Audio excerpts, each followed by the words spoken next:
You pick up your phone to check one message, just one, and somehow 45 minutes later, you are watching a news clip about a murder you do not need to see, and reading comments from strangers that leave you feeling frustrated, heavy, and drained.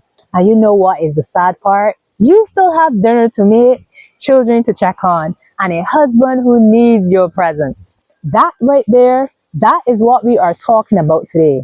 Because you see, screen time, it is not just stealing your time, it is shaping your thoughts, shifting your emotions, and quietly influencing the choices you make every single day. And most of us do not even realize it is happening. So stay with me because what I'm about to share might be the most honest conversation you have had about your screen time in a long time. Now, before we talk about screen time, we need to discuss the world we live in. Because this is not just about you having a phone. It is not just about needing more discipline. It's not just about telling yourself to stop scrolling. We are living in what many are now calling the attention economy.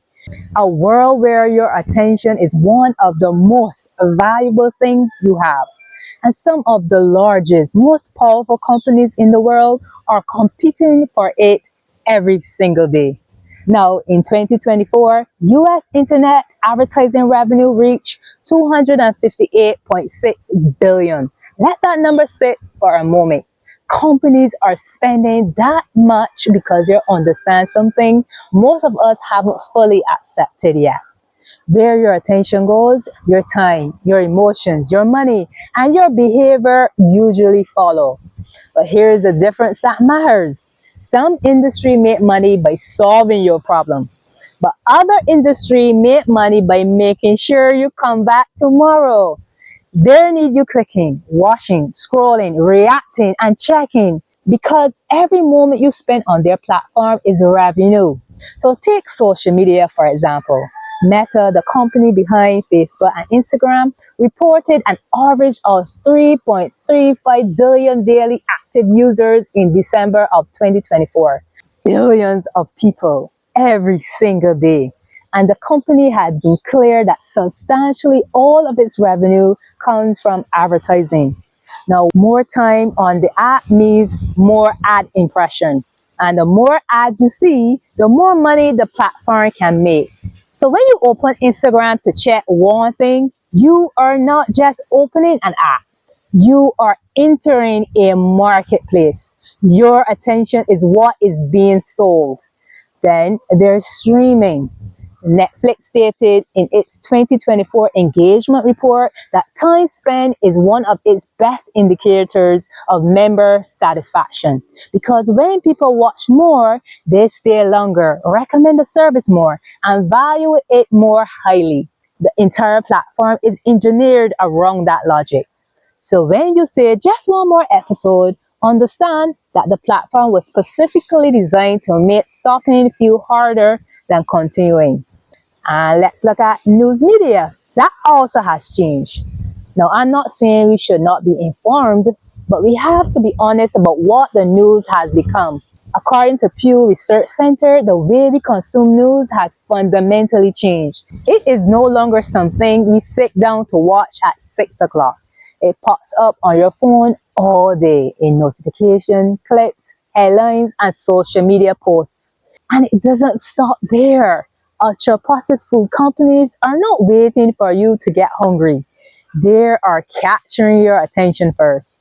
You see the crispy fries, the melting chocolate, the cheesy pull, the late night ad. Before you even plan to eat, your brain is already responding. The screen awakens the cravings. That is exactly the point. So when we talk about screen time, we are really talking about an entire environment designed to keep you stimulated, reactive, and engaged on someone else's turn. This is why the conversation matters, because if someone can hold your attention, they can influence what you focus on. And if they can shape what you focus on long enough, they can begin to shape what you believe, what you want, and who you are becoming. So the question is no longer just how much screen time do I have? The deeper question is Who is training your attention and what is it costing you? So now let's look at how what you consume shapes what you crave. So have you ever thought about buying a certain car only to suddenly start seeing it everywhere? It was probably always there, but now your brain is paying attention to it. Now that is not coincidence. It is how your brain works. There is a system in the brain called the reticular activating system.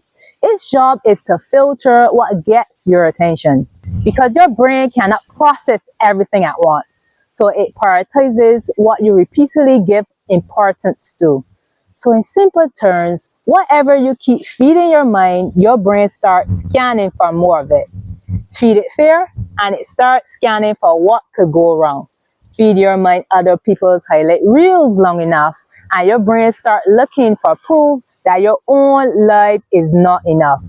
Feed it food content, snap videos, dessert reels, late night ads, and it start generating cravings you weren't even thinking about. So when you suddenly want sugar at 10 p.m., ask yourself, was that random? Or did you spend the last 2 hours scrolling past snacks, desserts, coffee drinks, and people telling you to treat yourself? And then, when you feel anxious for no clear reason, consider what your morning looked like, the news you consumed, the arguments you scrolled past, the fear someone else was broadcasting into your feed. Your cravings are often not random. They are a response to what your attention has been feeding on. And this matters because your attention can be trained.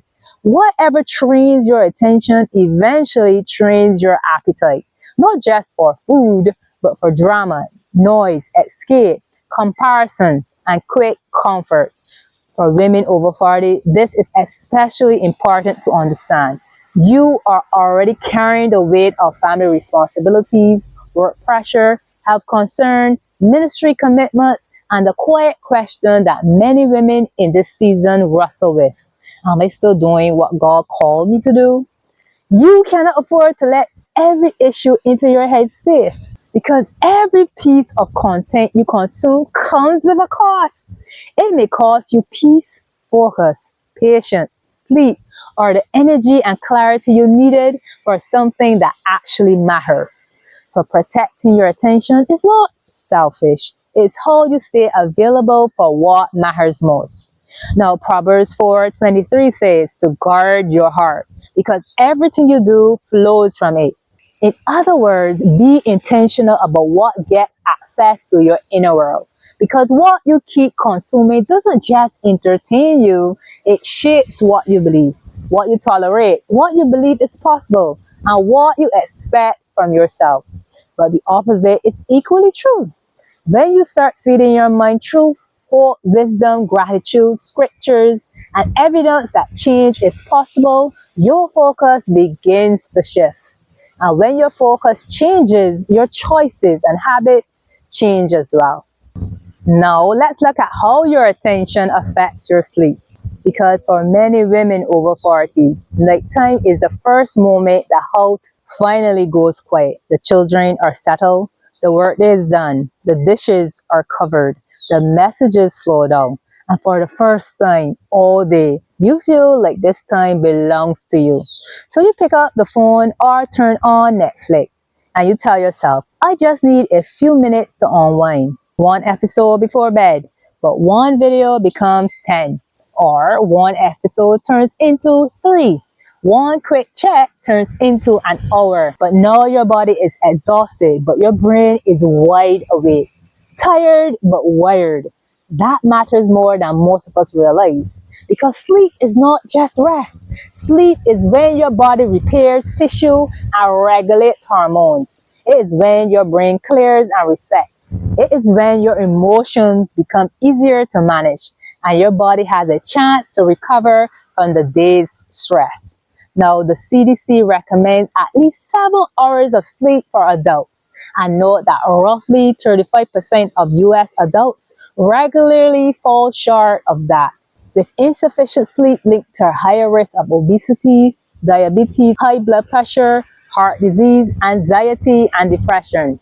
So when screen time steals your sleep, it isn't just stealing minutes. It's stealing the time your body needs to repair and recover. It is stealing the version of you who wakes up with more patience, better focus, fewer cravings, and more emotional stability. But there is another aspect to screens you need to be aware of. Now, Harvard Health explained that light at night can disrupt the body's circadian rhythm, and blue light from screen in particular can suppress melatonin more strongly than other types of light. Now, melatonin is a hormone that signals to your body that it's time to sleep. So when you are lying in bed with your phone close to your phone, watching videos, reading comments, letting the next episode autoplay, your body may be receiving two different signals at the same time. Your body is saying, I need to recover. But the screen says, stay awake, stay alert, keep watching, keep scrolling, one more thing. Now, for a woman over 40, that tension can hit especially hard. This season of life is already challenging. You are dealing with hormonal shifts, racing thoughts, caring for children, supporting aging parents, managing a marriage, navigating work pressure, and monitoring your own health. Your nervous system is often already carrying a full load by the time evening arrives. Now, when you add late night screen stimulation on top of that, you are asking an already stretched system to calm down after feeding it more noise, more headlines, more blue light, more unfinished thoughts, more hits of dopamine that keep your brain reaching for more videos, more scroll, and one more episode. And then we wonder why we cannot sleep, why we wake up still tired, and then the next morning you wonder why you're craving sugar, snapping at people, skipping your workout, and needing caffeine just to feel like yourself. So here's the honest question worth pondering on. Is your phone actually helping you wind down, or is it keeping you wired at night when your body should be recovering? Because if your screen is stealing your sleep, it may also be quietly draining the energy you need for your health, your family, your peace, and your purpose. So let's bring this home. This is not just a conversation about how much time you spend on screens. It's about what those hours are doing to your thoughts, craving, sleep, mood, and the way you show up for the people and the things that matter most to you. It's hard to build a healthier life when your attention is being pulled in every direction. It is hard to hear clearly when your mind is full of noise. It is hard to make wise choices when your screen has been quietly shaping your appetite all day. So the question is not only how much time are you spending on your screen, the deeper question is what has been training my attention? Because what trains your attention trains your appetite. And what trains your appetite trains your choices. And your choices over time shape your life. But the good news is you can begin to take it back. Every time you reclaim your attention, you reclaim your energy, your peace, and your presence.